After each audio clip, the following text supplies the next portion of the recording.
man. Now that you said that all that, Theodore, and I imagine yourself 12 years old, struggling in New York City, being a DJ and all that.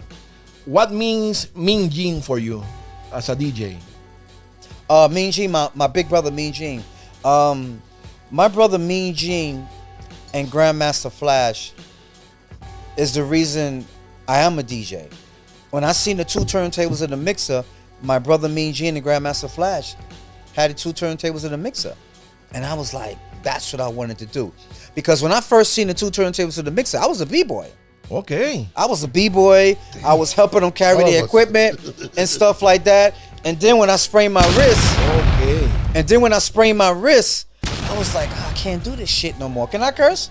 Yeah. Go on your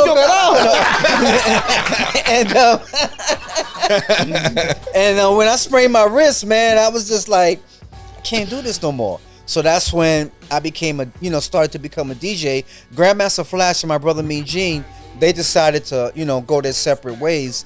And that's when we formed the L Brothers. I was about to ask you that. That's when we formed the L Brothers. How was the transition from the L Brothers into the Fantastic Five Romantic? How was that? Because the L Brothers, I know, I did a lot of research. It didn't last that much. No. It lasts like 6 months, something like that, like for a summer.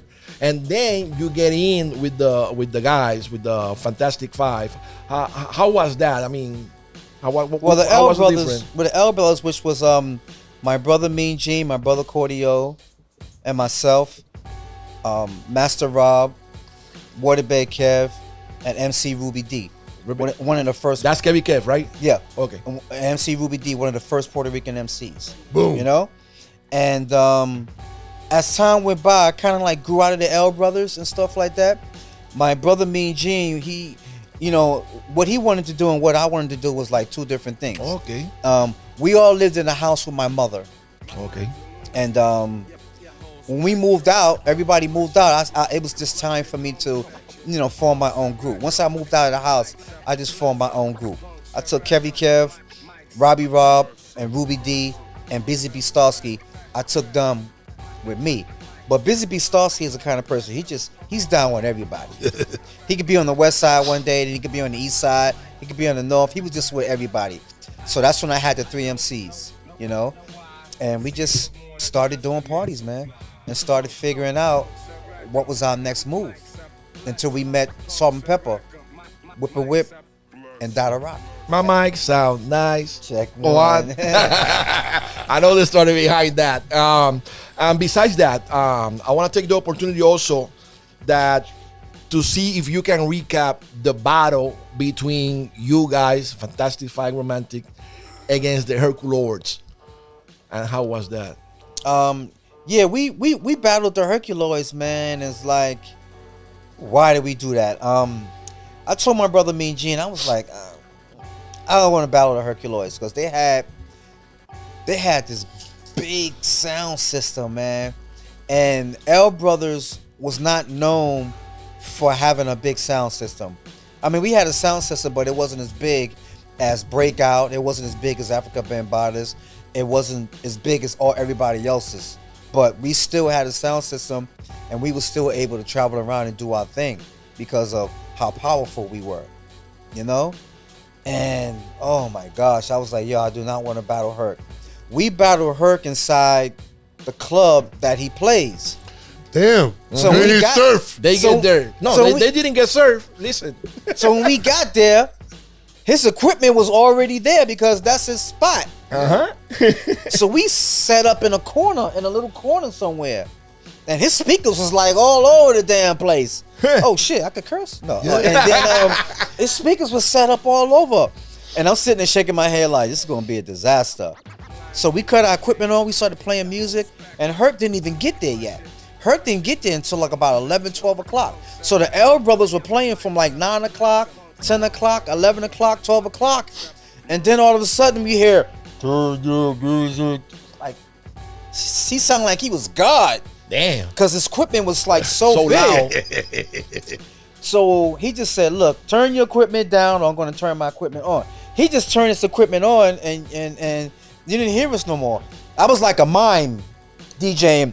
You didn't hear me no more. I was a mime and stuff like that. So battling Herc, man, that was a bad idea. But man. that system sounds like that big, like very impressive. Yes. Because I heard every time that I heard that story, it's like everybody goes like, man, that is something like incredible to listen. Yeah, it's like God had a sound system, man. Damn. It was that huge. Yeah, and when you hear it, you be Diablo. like, the I told my brother, I was like, man, coño, what the hell you doing, man? Come on, man, we shouldn't be battling Herc. And he had these big, giant speakers. And once he turned it on, you didn't hear us no more. Wow. We was just standing there. And the MCs was going. You couldn't even hear him no more. And I'm standing there like a mime. You know, I was like, yo, let's go home. We out. You know? But that, Damn. like, he said that it sounds like God has a sound system. Yes, God. yes. DJ set the tone for everything. When it's time for us to do a party at a venue, we call the graffiti artist. The graffiti artist makes a flyer for us.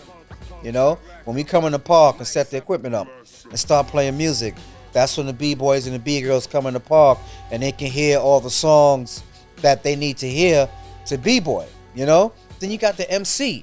MC can't, you know, the MC can't say no rhymes without the DJ in the background cutting the music. All of these stuff can't really exist without the DJ. The DJ sets the tone for hip hop, period. Hardest person to DJ for is KRS-One. Because you don't know what he's gonna do. You go see a show Friday night and then you go see a show Saturday night, the show's not the same. It's not the same, man. It is not And he rocks same. for hours. Yes, yes. I'll be in the back, and he want to hear, you know, play the next record. You know, his show is like, can't explain the show, man. Just so much energy and stuff. It's like, you know, when I'm DJ for Rakim, I was fanning out because, you know, I really admire Rakim and stuff like that. And it's the crowd, man. The crowd puts us into it. It's like when you see the crowd, man, it's like, it's the crowd, man. They really inspire you and stuff like that. And to see everybody out there having a good time and stuff like that, man, it just inspires you, man. You know? What did you have to do with the Serato? Oh, with the Serato. Oh man. I remember the first time a lot of DJs got the call that they was putting together this program, but a lot of the DJs didn't really take it serious. Put together a program like DJing from a laptop. A lot of people kind of shied away from it. Like I really don't know. So yeah, myself, DXT, Jazzy J, I think Rob Swift. You know, the first guy I saw with Serato was Jesse J. I didn't want to make the transition, so when we did the scratch tour, everybody had computers except me. So when it was time for everybody else to go on, everybody used their computer, and you know.